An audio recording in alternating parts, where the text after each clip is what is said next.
So Ravikiran గారు ముందుగా మీ దగ్గర నుంచి నేను స్టార్ట్ చేస్తాను. సో ఈరోజు అంటే నిజంగా ప్రజలకు ఒక క్లారిటీ వచ్చిందనే అనుకోవాలా, లేకపోతే నిజంగానే మేము క్లారిటీతోటే ఉన్నాము, ప్రజలు కూడా మా వైపు ఉన్నారంటారా?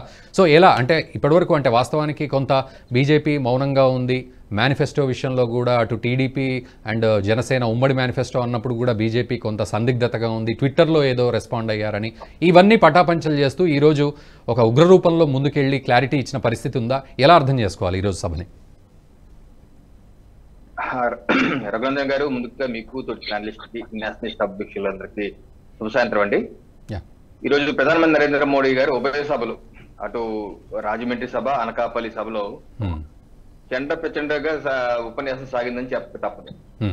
ఎందుకంటే రాష్ట్ర ప్రభుత్వం, జగన్మోహన్ రెడ్డి గారి ప్రభుత్వం యొక్క వైసీపీ పార్టీ యొక్క ఘోర వైఫల్యాలు ఒక్క ముక్కలు తేల్చిపడేశారు. 0% అభివృద్ధి, అవినీతి 100%. ఈ రాష్ట్ర ప్రభుత్వం 100% అవినీతిలో కూరుకుపోయింది.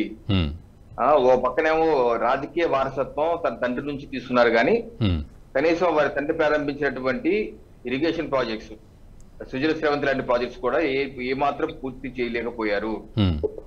ఈ మద్యపాన నిషేధం, దశలపార మద్యపాన నిషేధం చేస్తా అని చెప్పి ప్రభుత్వంలోకి వచ్చి ఈ రోజు ఈ ప్రభుత్వాన్ని సారా సిండికేట్లు లేకపోతే ఇసుక మాఫియాలే నడుపుతున్న ఈ ప్రభుత్వాన్ని, ఈ ప్రభుత్వం రైతాంగానికి గిట్టుబాటు ధర ఇవ్వటం లేదు, అభివృద్ధి వదిలేసింది. అభివృద్ధి 5 ఏళ్ల పాటు ఆయనకి ఇచ్చినట్టు అవకాశాన్ని జారవిడుచుకున్నారు. అన్ని రంగాల్లో అవినీతి చేసి పెట్టేశారు. అలాగే కేంద్ర ప్రభుత్వం ఇస్తున్నటువంటి సహకారాన్ని పూర్తిగా అందిపుచ్చుకోలేకపోతున్నారు. కేంద్ర ప్రభుత్వం ఇస్తున్న సహకారాన్ని పూర్తిగా అందిపుచ్చుకోలేకపోతున్నారు. ఇంకో పక్క కేంద్ర ప్రభుత్వం ప్రధానమంత్రి నరేంద్ర మోడీ గారి నాయకత్వంలో అనేకమైన అభివృద్ధి కార్యక్రమాలు వారు ప్రస్తావించారు. ఐఐటీలు కానీ, ఆ యొక్క విశాఖపట్నం, అనకాపల్లిలో ఐఐఎంలు కానీ, లేకపోతే బల్క్ ట్రక్ పార్క్, ఆ అనకాపల్లి పార్లమెంటే బల్క్ ట్రక్ పార్క్ కి మేము ఇచ్చాము.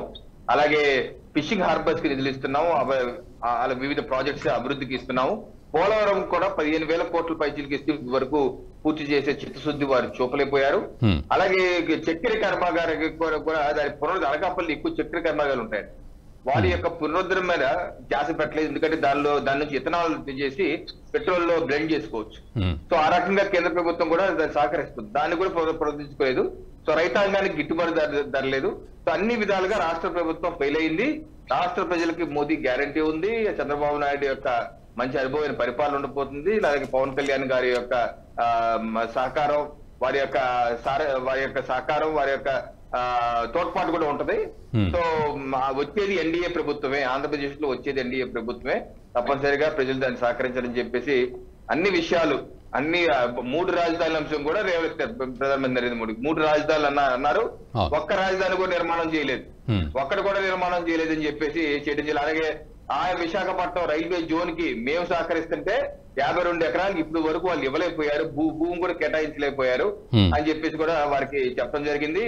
కేంద్ర ప్రభుత్వం అటు రైల్వే జోన్ కావచ్చు, ఫిషింగ్ హార్బర్ కావచ్చు, వివిధ అలాగే విశాఖ చెన్నై ఇండస్ట్రియల్ కారిడార్ అభివృద్ధి చేస్తాం, అలాగే యువతకి ఉద్యోగ కల్పనకి ఎన్ని సహకరించుకుని లింకప్ చేసుకుంటూ జాతీయ రహదారులు కనెక్టివిటీ పెంచుతూ, అలాగే మత్స్యకారులకు కూడా కిసాన్ క్రెడిట్ కార్డులు ఇచ్చావు, కొత్త రకమైన ఆర్గానిక్ వ్యవసాయం, సముద్రంలో చేసే వ్యవసాయం కావచ్చు, వాళ్ళకి ఇన్సూరెన్స్ కావచ్చు, ఇటువంటి అవకాశాలు కూడా మత్స్యకారులకు కల్పిస్తున్నాము అని అటు రైతాంగం, ఇటు మత్స్యకారులు, యువతకి ఉపాధి గురించి సో అన్ని విషయాలు స్పష్టంగా చెప్పారు. ఆంధ్రప్రదేశ్ అభివృద్ధి కూడా గత 10 ఏళ్ళుగా మేము గణనీయంగా చేసాం. జాతీయ రహదారి 4,000 కిలోమీటర్లు ఉంటే ఇప్పుడు అది 9,000 పైకి దగ్గర 11,000 వరకు చేరుకున్నాం. అలాగే వివిధ రైల్వే కావచ్చు, లేకపోతే ఎయిర్పోర్ట్లు కావచ్చు, వివిధ మౌలిక వసతుల అభివృద్ధిలో అయితే కేంద్ర ప్రభుత్వం శరవేగంగా ఉంది అని చెప్పేసి అటు కేంద్ర ప్రభుత్వం చేసింది. అలాగే రాష్ట్ర ప్రభుత్వం సహకరించిన దాంట్లోనే రాష్ట్ర ప్రభుత్వం యొక్క వైఫల్యాన్ని పూర్తి స్థాయిగా ఎండగట్టి మద్యపానం నిషేధం చేస్తా అని చెప్పి ఏ రకంగా చేతులు ఎత్తేశారో అన్న విషయాన్ని కూడా వారు చెప్పడం జరిగింది.